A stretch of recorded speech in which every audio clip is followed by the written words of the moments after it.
How to get Spotify Premium for free on iPhone.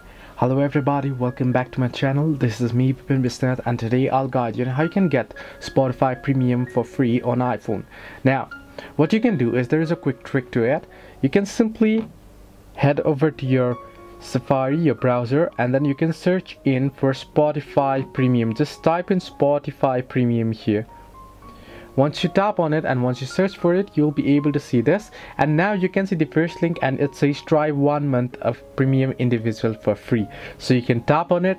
Now you'll get certain offers on certain moments on certain time, so you can see you'll be able to see view all premium plans. You can tap on view all premium plans and you can check out for particular plans, and you'll be able to get a couple plans there for free for a particular month. All you have to do is you'll have to sign up and enter in your payment method, and you can use the trial or the free there.